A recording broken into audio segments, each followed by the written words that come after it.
The wine glass didn't slip. I let it fall, let it shatter across their polished hardwood floor. My son flinched. My daughter-in-law didn't. She smiled. "Oh, that's just Margaret. Ignore her.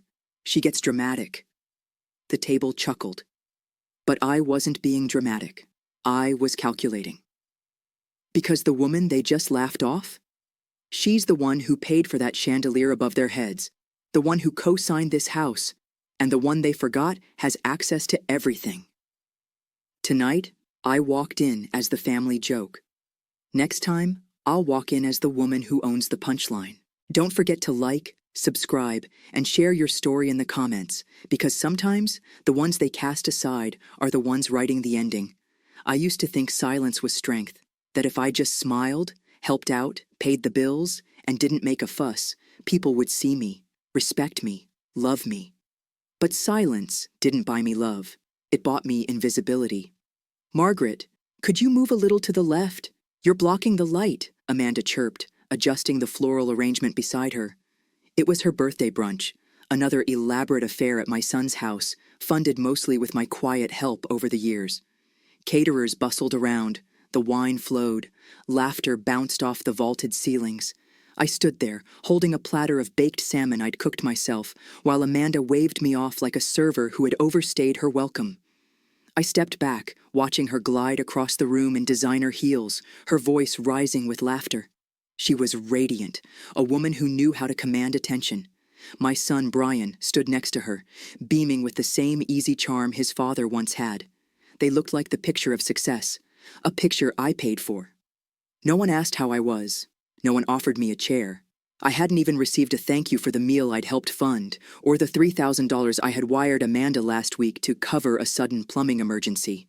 I hadn't told them I had to postpone a minor surgery just to avoid dipping into my savings. I was just mom. Or, more precisely, grandma, when the kids needed something. A babysitter, a checkbook, a shadow, not a person. After dinner, as Amanda opened gifts with her girlfriends clustered around her like bees to honey, I excused myself to the bathroom. My knees ached, but I walked slowly, deliberately. No one noticed. In the hallway, I passed the family portrait they'd hung by the staircase.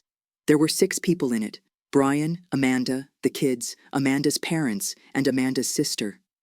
I wasn't in it, not even in the corner. I stared at it for a moment too long, then kept walking. Later, as the guests trickled out and the kids ran around with frosting-smeared faces, Amanda approached me with a practiced smile. "Oh, Margaret," she said, placing her hand lightly on my arm. "Can you help me clean up? The caterer's already left, and Brian's back is acting up again." Of course he was. Just like it always acted up on moving days, yard work days, and any day that involved his wife lifting a finger. "Of course," I said, forcing a smile. I washed dishes while they opened another bottle of wine in the living room. I folded napkins while Amanda live-streamed a birthday reflection to her followers. I packed leftovers while Brian laughed at a meme on his phone. And when Amanda dropped her diamond bracelet and I bent to pick it up, she said it, loud enough for the room to hear. "Oh, she's fine," she laughed, gesturing at me like I was a pet. "She just gets confused sometimes." The room chuckled. I froze.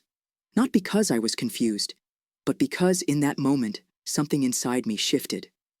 I remembered the lake house deed I'd signed over to them as a wedding gift, the checks I'd written, the investments I'd cashed out, the holidays I'd spent alone so they could travel as a family. I remembered every time I was told, "We've got it handled, Mom," when I offered help that wasn't money. I stood up slowly, smiled, and made a silent promise. "You want to treat me like I'm disposable? You're about to find out what happens when the woman you dismissed owns everything you stand on." Before we dive in, comment below if you think she did the right thing. And if you stand with Margaret, comment, "We stand with her." And don't forget to subscribe for more stories like this. I didn't say anything that night. I didn't confront Amanda. I didn't ask Brian why his wife humiliated me in front of their friends like I was some dazed old fool. Instead, I took the bus home, alone. The lake house deed Amanda was bragging about, still in my name. I had signed the transfer forms, but never filed them. The house was still mine, legally. And that was only the beginning. The next morning, I started digging. My files were neat. They always had been. I pulled out binders with bank statements, check stubs, wire transfers, notes scribbled on Post-its, little pieces of paper I'd kept just in case. There were hundreds of them. $500 here, $1,000 there. Christmas bonuses, sudden repairs, school trips, down payments. All the, we hate to ask but we're short this month requests. I tallied them in silence. The total made my throat tighten. $81,200. That's how much I had given them, over the course of 7 years, in direct, traceable financial support. And that didn't count the food, babysitting, favors, furniture, or the lake house they used every summer. I thought of Amanda's words again. She just gets confused sometimes. Confused? I wasn't the one lying about finances while flaunting designer handbags on Instagram. I wasn't the one erasing family history to make room for personal branding. I wasn't the one building a life out of someone else's sacrifice. I called my lawyer that afternoon. Henry was in his 70s, just like me, and didn't blink when I said, I want to protect what I own, quietly. He helped me review the lake house deed. Nope, never recorded with the county. Still yours. Good. We drafted a new will. I updated my beneficiaries. I moved money into a private account Amanda couldn't touch, even if she guilted Brian into asking. But that wasn't revenge. That was protection. Revenge came later. It started with a dinner invitation. I told Amanda and Brian I wanted to celebrate family and treat them to something special. Amanda was suspicious, but curiosity won. We met at their favorite rooftop restaurant downtown. Amanda showed up in white silk and gold earrings. Brian wore the same blazer he wore to every important event. I came in a black cashmere shawl, a gift to myself that day.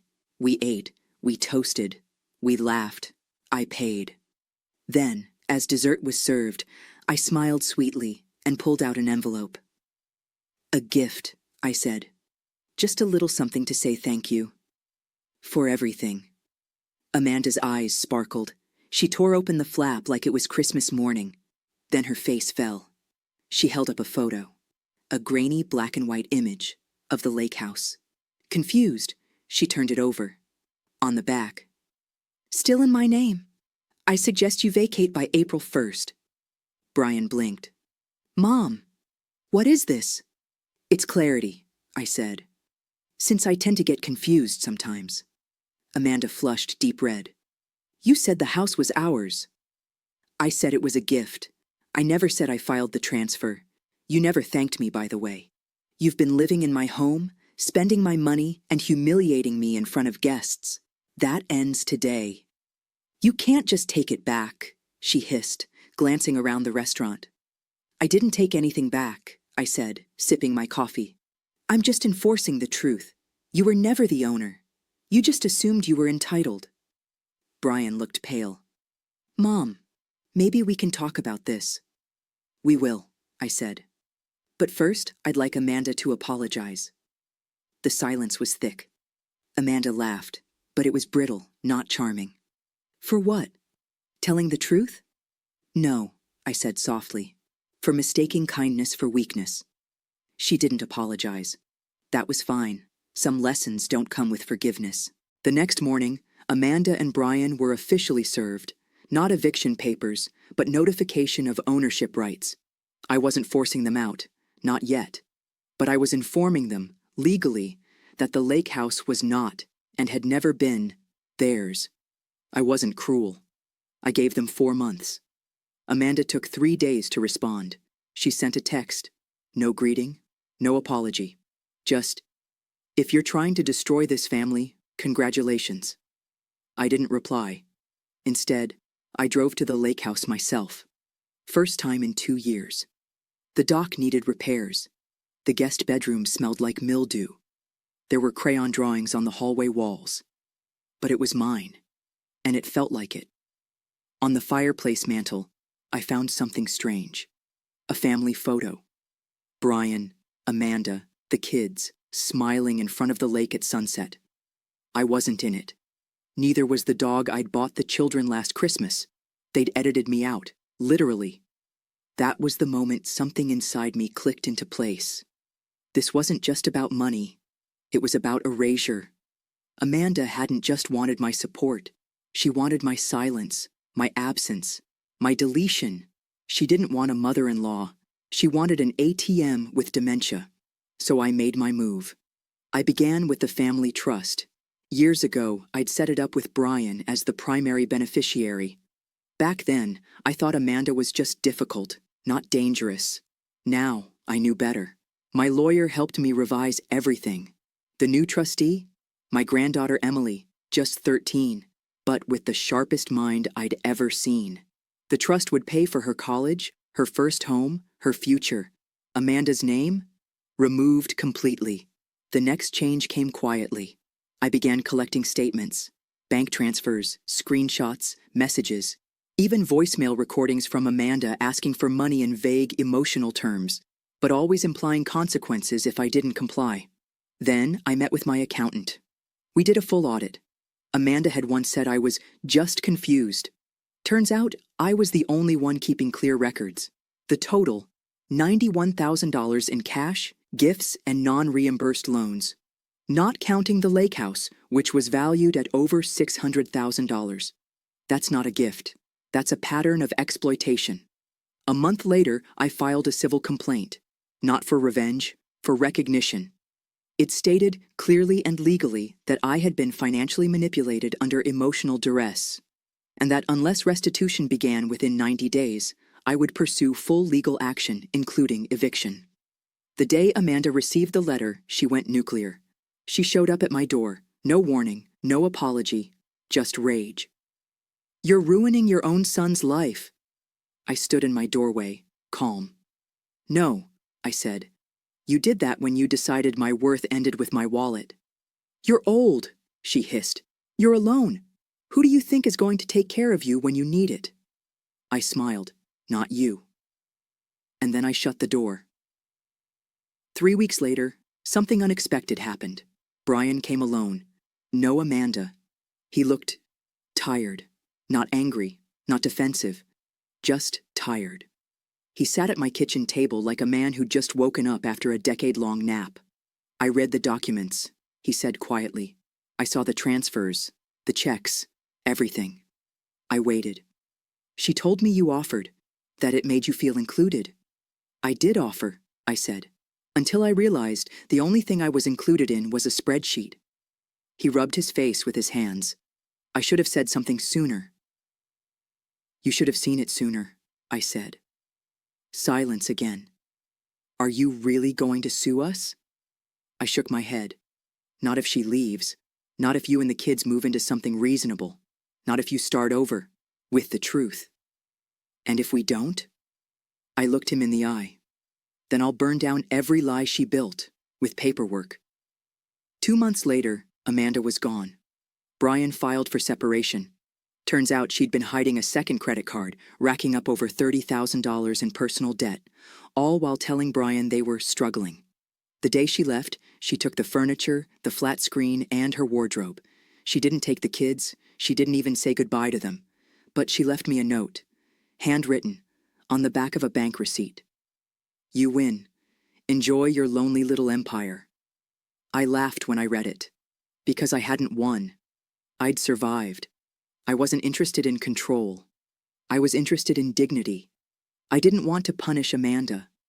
I wanted to protect the version of me that had once believed being generous would be enough to earn love. It's been a year now.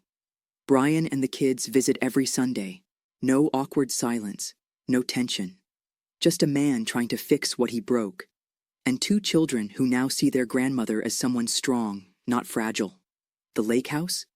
I turned it into a rental for single mothers who need a break, free for 1 family each summer. Amanda? Last I heard, she tried the same act in another state, but this time, she met someone even older and wiser than me. A retired judge. Let's just say, she's not scamming anyone anymore. As for me, I still wear that diamond bracelet, still attend events, still smile for photos. And now, when someone says, "Oh, that's just Margaret," I smile and say, "Yes, the Margaret who owns this place." Thanks for listening. If you believe she did the right thing, comment below. We stand with her. And don't forget to subscribe for more powerful stories from strong women who won't be erased.